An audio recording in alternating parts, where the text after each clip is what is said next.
Hello, this is Dave, and welcome to Equity Story. We're still a little bit at the moment in the say the Trump rebound rally, and as you can see on the long-term chart, we're sort of edging up above that sort of 5,325 level, which I think is a fairly decent sign. And obviously on that short-term chart, it would be good if we could just break above just a little bit higher. Then that would really confirm, I think, that we've got some possibly more serious momentum back on. So I think looking at that short-term chart and that weekly chart, I think we just need to do a little bit more, I think, to be totally assured that the market is back on with any sort of decent trend. However, what we have been buying yesterday and certainly today, we're buying the I think a little bit of the Trump story.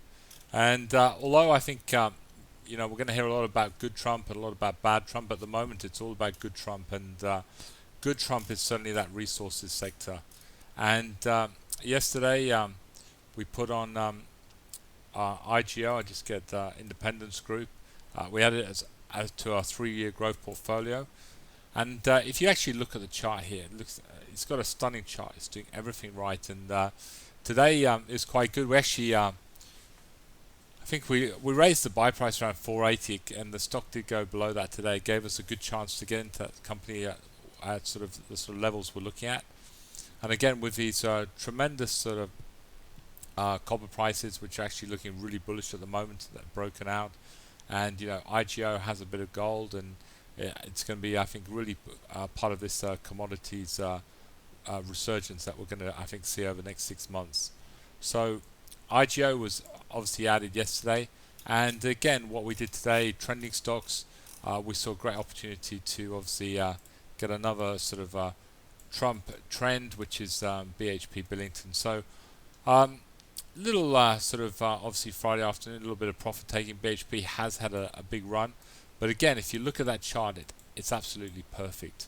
What we're not interested, I'll just show you a little bit of philosophy around BHP, because it's quite an interesting one, because it's one that really, the days when we first sort of started Equity Story around June, we're often looking, BHP's obviously we're looking at it, and really it's looked pretty ugly for quite a while, and came down and hit this bottom around $15.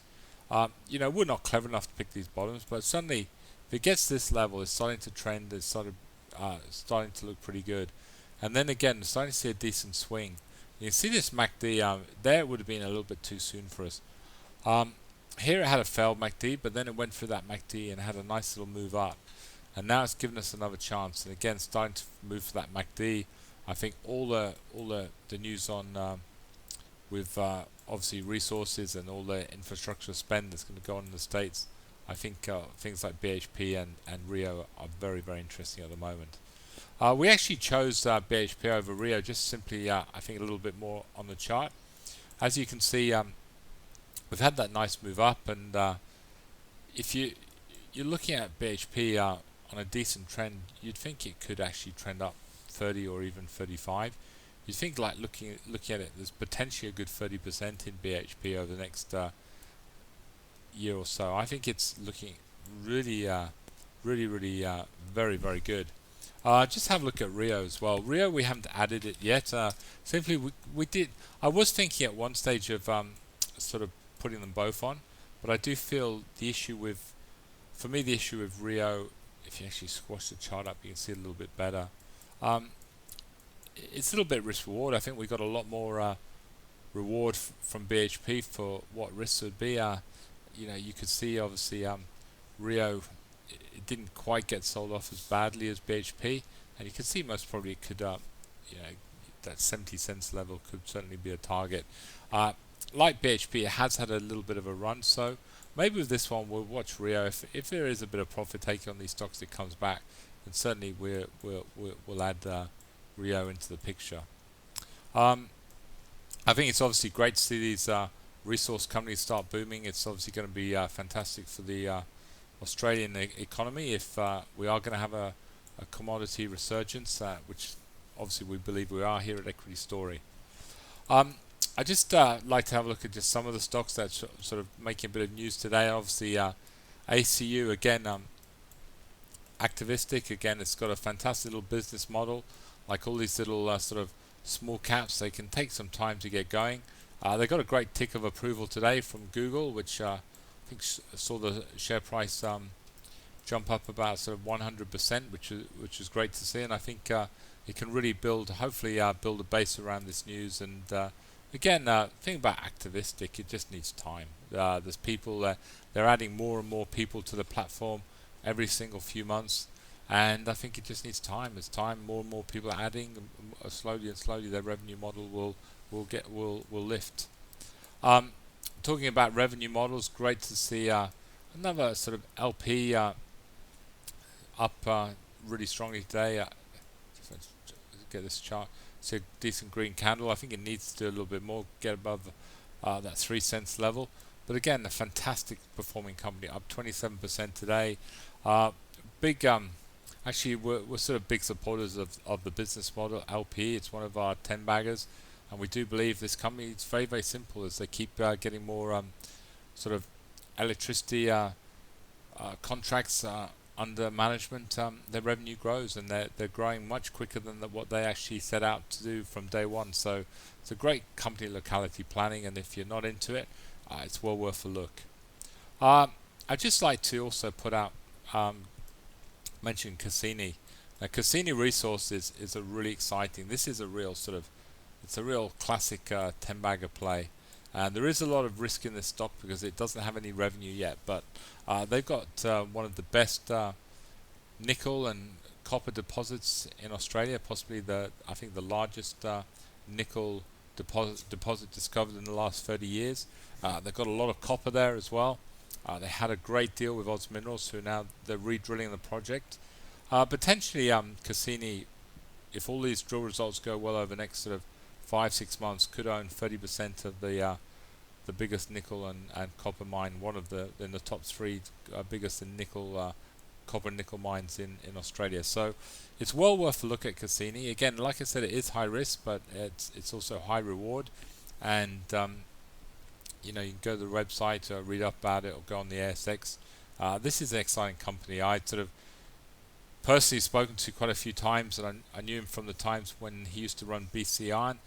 Mike Young, he's a very capable guy, and he obviously took BC Iron from a little startup to I think a market cap of sort of just under 500 million. And again, they've got some good people in Cassini, and they obviously believe this project is a big is a glass of a resource. Just having a quick look at obviously what's the trending stocks. Obviously, BHP, we put it on, and I think it's going to do really well for us.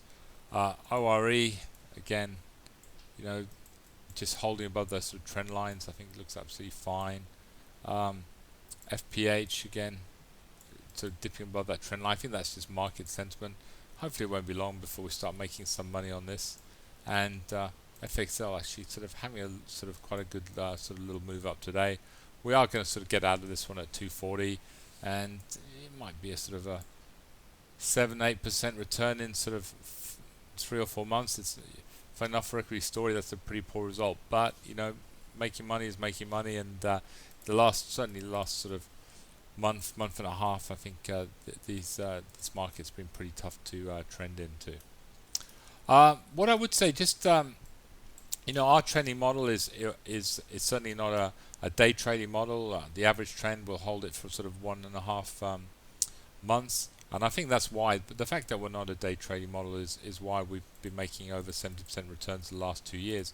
However, I do know a lot of you do like sort of short-term recommendations. You're always looking for stocks that are going to have a nice little bounce up, where maybe you can make a bit of cash quickly, and that's what we do on Einstein's trending blog. So if you're not familiar with that, a lot of the new members maybe are not. Go to the Einstein's trending blog, and this week we had a number of stocks.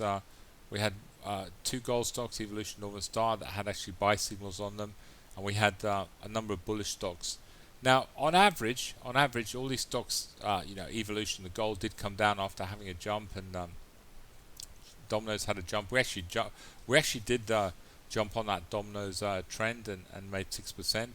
Um, on average, these stocks made 10% this week. Yes, some of them went down, but if you'd actually sort of looking for short-term sort of trending ideas, these weekly buy and sell signals always have been, generally speaking, absolutely mind-blowing. Just looking at sort of some of them here for you, can just have a look. You can have a decent look here. Like this is a little bank, Clyde's. CYB, there you go, sort of opened the week at say 460, it's been as high as 498. Domino's opened the week at 67, went as high as 75. Newcrest opened the week at 23.21, went as high as 25.57. Obviously RL did very well as well, opened the week at 341 went as high as 370.